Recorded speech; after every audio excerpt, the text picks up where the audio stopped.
कितने तेजस्वी लोग हैं हमारे पास, कितने शानदार विचार रखते हैं जी। शाबाश बेटा, बहुत बढ़िया मुन्ना।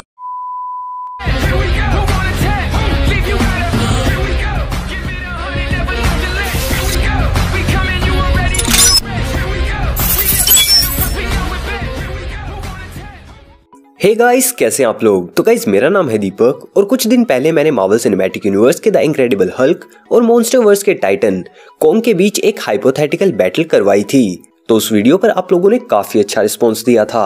सो आई थॉट क्यों ना इन दोनों यूनिवर्सेस के बीच एक और क्रॉसओवर बैटल करवाई जाए। तो इसलिए आज की इस वीडियो में मैं करने वाला हूँ कंपेयर मार्वल सिनेमैटिक यूनिवर्स के गॉड ऑफ थंडर थोर और मॉन्स्टरवर्स के किंग ऑफ द मॉन्स्टर्स यानी कि गॉडजिला के बीच। क्योंकि ऑब्वियसली दो अलग सिनेमैटिक यूनिवर्स का पार्ट होने की वजह से इनके बीच एक्चुअल में तो हमें बिग स्क्रीन पर बैटल देखने को नहीं मिलने वाली, बट हाइपोथेटिकली तो हम देख ही सकते हैं कि अगर इन दोनों के बीच बैटल होती है तो आखिर उसका रिजल्ट क्या होगा। बट मैं वीडियो में कुछ भी बताऊं उससे पहले आप नीचे कमेंट्स में लिख दो कि आपके अकॉर्डिंग इस बैटल का विजेता कौन सा कैरेक्टर होने वाला है, गॉडजिला या थोर। और वीडियो के लास्ट में देखते हैं कि आपका और मेरा ओपिनियन मिलता जुलता है या नहीं। So now all that being said, without wasting any more time, let's just jump into it.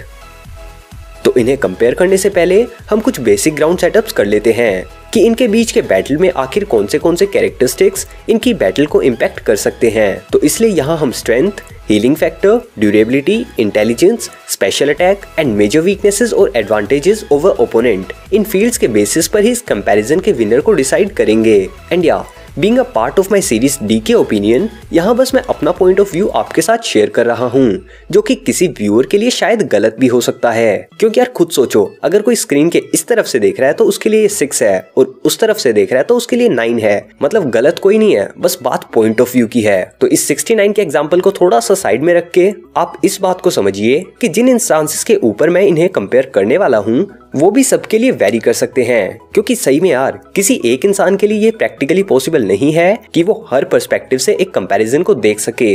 तो जहां आपको लगे कि कुछ कमी रह जाती है तो उसे कमेंट्स में जरूर मेंशन कर देना। So first of all strength.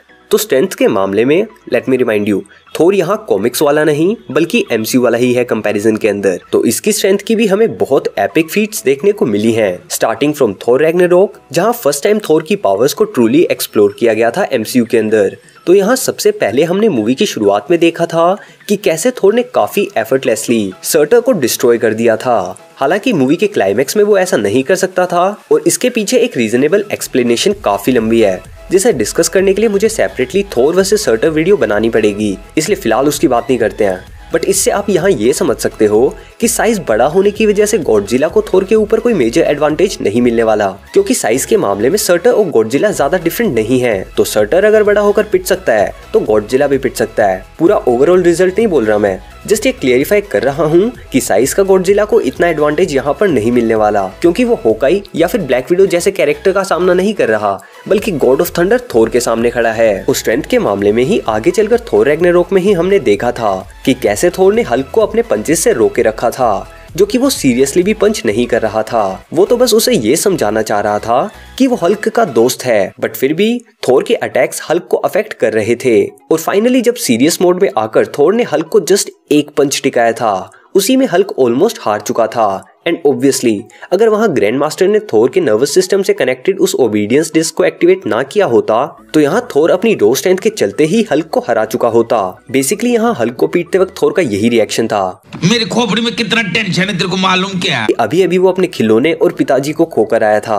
और यहीं पर इसकी स्ट्रेंथ की फीट्स खत्म नहीं होती हैं, क्योंकि इसके बाद आती है निडावेलियर की ये रिंग्स, जिन्हें थोर ने अपनी रो स्ट्रेंथ से ही पूरा मूव करवा दिया था, जिनमें हर रिंग का वेट प्लैनेटरी साइज्ड ऑब्जेक्ट्स के बराबर था।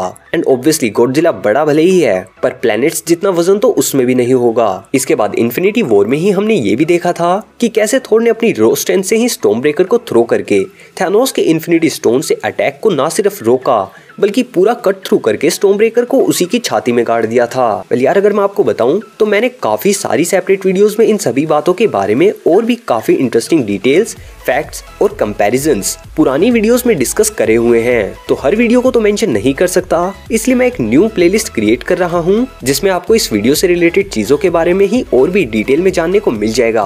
उस प्लेलिस्ट की वीडियोस की टाइटल्स पर ध्यान मत देना, वो तो मैं कुछ भी लिखता रहता हूँ। बस वो प्लेलिस्ट की सभी वीडियोस चेकआउट कर लेना, link is in the description. And या since I am not good at making thumbnails, तो थंबनेल्स भी मत देखना। आई कैन एश्योर यू कि आपको उन वीडियोस के अंदर कुछ ना कुछ नया ही जानने को मिलेगा, तो वो प्लेलिस्ट जरूर चेकआउट करना और उन वीडियोस पे विजिट करो। तो साथ के साथ वहां पर कमेंट भी करते रहना कि here from the Godzilla versus Thor video, ताकि मुझे पता चले कि तुम लोग देख रहे हो या नहीं। बट वहां जाने से पहले ये वीडियो तो पूरी कर दूं। अबे जल्दी बोल, कल सुबह पनवेल निकलना है। तो यार स्ट्रेंथ में इतनी ओपी फीट्स के बाद ये कहना वैलिड होगा कि स्ट्रेंथ के मामले में गॉडजिला थोर के आसपास भी नहीं है। स्ट्रेंथ के बाद आता है हीलिंग फैक्टर और ड्यूरेबिलिटी।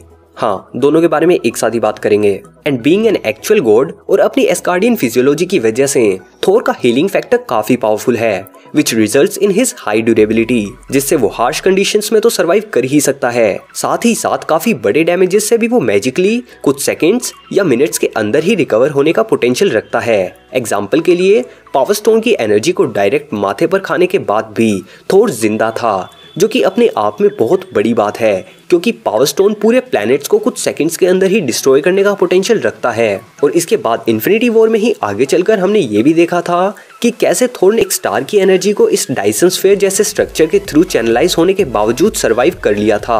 और हाँ, वैसे तो इस वीडियो में मैं आगे चल के भी आपको बताऊंगा, बट इस स्टार की एनर्जी ऐसे डायरेक्ट होने की वजह से गॉडजिला की एटॉमिक ब्रेथ से भी ज्यादा पावरफुल हो जाती है। और इस एनर्जी से अटैक लेने के बाद भी उसने फुल पोटेंशियल से वकांडन बैटल में अपना कंट्रीब्यूशन भी दिया था और अपनी one of the strongest feet भी दिखाई थी, यानी कि थैनोस के इन्फिनिटी स्टोन्स को ब्लॉक करते हुए उसकी चेस्ट के अंदर स्टॉर्मब्रेकर गार्ड देने वाला इवेंट। और दूसरी ओर ड्यूरेबिलिटी में बात अगर हो गॉडजिला की, तो वो भले ही टाइटन से लड़ने में काफी एफिशिएंट लगा हो, बट थोर उन टाइटन्स के मुकाबले काफी ज्यादा स्ट्रॉन्ग है। और वहीं अगर थोर के अटैक से गॉडजिला को कुछ भी डैमेज होता है तो उसे रिकवर करने के लिए रेडिएशंस की जरूरत पड़ेगी।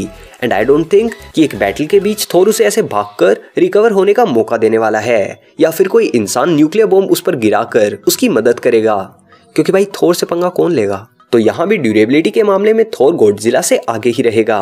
ड्यूरेबिलिटी और हीलिंग फैक्टर के बाद थर्ड पॉइंट है इंटेलिजेंस, जिसमें आपको एक चीज समझनी होगी अगर आप गॉडजिला को मोर इंटेलिजेंट कहने वाले हैं, ये पॉइंट रखकर कि गॉडजिला भी तो एक गॉड ही कंसीडर किया जाता है, क्योंकि वो भी एक टाइटन है और टाइटन्स को ग्रीक माइथोलॉजी में सेकंड जनरेशन गॉड्स माना जाता है।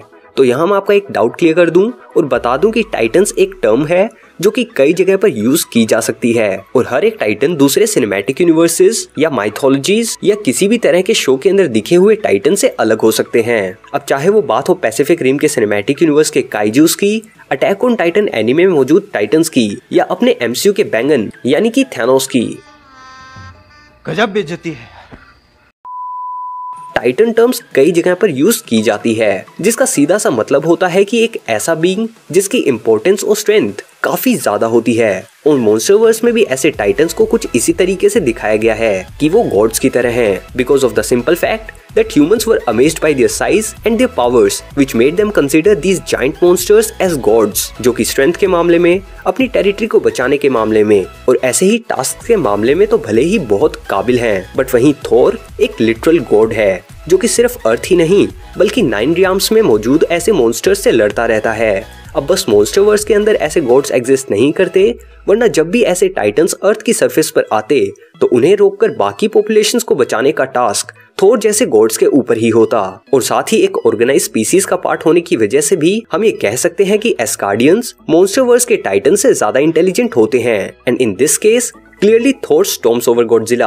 अब नेक्स्ट पॉइंट है special attacks and major weaknesses against other character, जो कि गॉडजिला के केस में है एटॉमिक ब्रेथ और थोर के केस में है कंट्रोलिंग द थंडर। अब जैसा कि मैंने अपनी science behind atomic breath and burning Godzilla वाली वीडियो में भी मेंशन किया था कि नॉर्मल गॉडजिला और बर्निंग गॉडजिला की एटॉमिक ब्रेथ का टेम्परेचर काफी डिफरेंट हो सकता है। कैसे और क्यों, वो तो उस वीडियो में देख लेना। बट इस डिफरेंस के बावजूद गॉडजिला की एटॉमिक ब्रेथ नियरली सन के टेम्परेचर तक जाती है, एंड एज मेंशन्ड अर्लियर थोर ने डायसन स्फीयर जैसे स्ट्रक्चर से एक स्टार की पूरी कंसंट्रेटेड एनर्जी तक को सर्वाइव कर लिया था, which obviously is greater than our sun's temperature.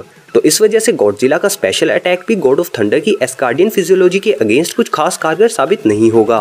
और वहीं अगर बात करें थोर की थंडर एबिलिटीज की, तो यार इलेक्ट्रिसिटी एक मेजर इम्पैक्ट डाल सकती है किसी भी लिविंग ऑर्गेनिज्म की बॉडी के ऊपर, एंड सिंस गॉडजिला भी एक लिविंग क्रिएचर ही है, जब तक वो कॉन्ग से नहीं भिड़ता।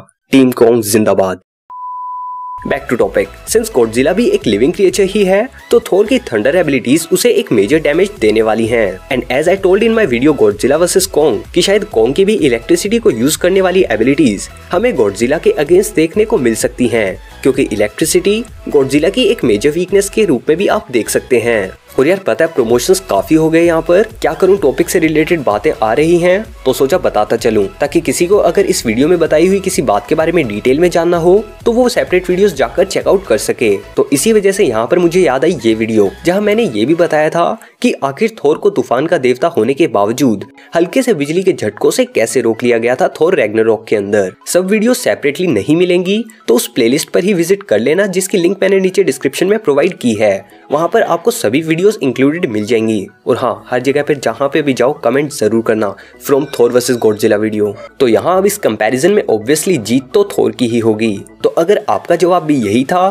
तो कांग्रेचुलेशंस, और अगर नहीं था तो आपको ऐसा क्यों लगता है कि गॉडजिला थोर को हरा सकता है, इस बात पर अपना ओपिनियन नीचे कमेंट्स में मेरे साथ जरूर शेयर करना। सिर्फ वीडियो की एंगेजमेंट बढ़ाने की बात नहीं है, I really do love reading your comments and opinions. तो इस वीडियो में मेंशन प्लेलिस्ट देखने के लिए ऊपर वाली, and if you don't give a flying duck about the playlist, बाकी वीडियोस में से किसी और पर क्लिक कर लेना।